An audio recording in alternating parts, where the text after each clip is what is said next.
আসসালামু আলাইকুম বন্ধুগণ। আজ আপনাদেরকে দেখাতে চলেছি কর্ণফুলী টানেল, যেটা আমাদের বাংলাদেশের গৌরব, বাংলাদেশের ঐতিহ্য। আসলে নিজের চোখে না দেখলে বিশ্বাস হবে না যে আসলে রাস্তাটা আমাদের দেশের কত সুন্দর। এই রাস্তাটা দেখে আমাদের কাছে বহির্বিশ্বের কথা মনে হয়ে যায়।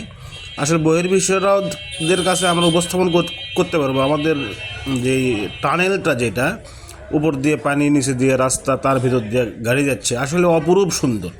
যারা দেখেননি তারা আসলে না দেখলে বুঝতে পারবেন না। আমরা এখন কিন্তু অলরেডি সে টানেলের ভিতর দিয়ে যাচ্ছি। দেখুন রাস্তাটা কত সুন্দর রাস্তা, মনে হচ্ছে মানে নিট অ্যান্ড ক্লিন।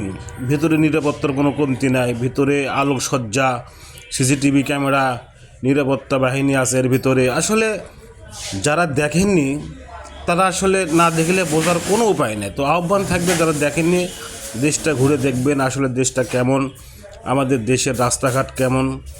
একটা কথা মনে করে দিই, উপর দিয়ে কিন্তু পানি, উপর দিয়ে কিন্তু নদী, আর নিচে দিয়ে আমাদের এই রাস্তাটা চলে যাচ্ছে। যে কৃতপক্ষ, যে দেশগুলো, যে মিস্ত্রিগুলো, যে কন্ট্রাক্টরগুলো আমাদের এই রাস্তাটা করেছেন, তাদেরকে আমি আমার প্রাণ ঢালা অভিনন্দন জানাচ্ছি, শুভেচ্ছা জানাচ্ছি এত সুন্দর একটা রাস্তা উপহার দেওয়ার জন্য। তো আসলে আমি যখন প্রথমে এখানে যাই, আমার দেখতে জিনিসটা দেখে মনটা ভরে গেছে যে বাংলাদেশে এই প্রথম এ ধরনের কোনো রাস্তা তৈরি হয়েছে, যেটা আসলে এর ভিতরে যখন আমি ঢুকেছি গাড়ির ভিতর করে, আমি নিজেই ভুলে গেছি আমরা কোন দেশে আছি, আমাদের দেশে আছি না আসলে ভিন্ন কোনো রাষ্ট্রে আছি।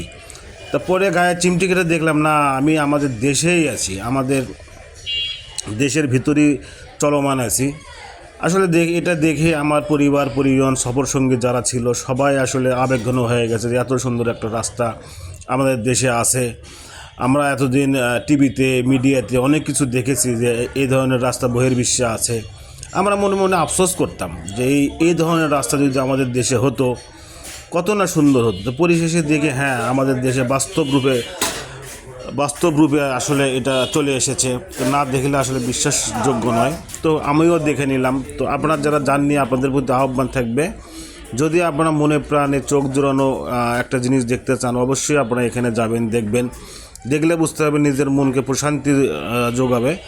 আর ভিতরে শুধু আলো আলো আলো, আলোটা এক রকমের নয়, অনেক রকমের, লাল নীল কত ধরনের বাতি এর ভিতরে আছে।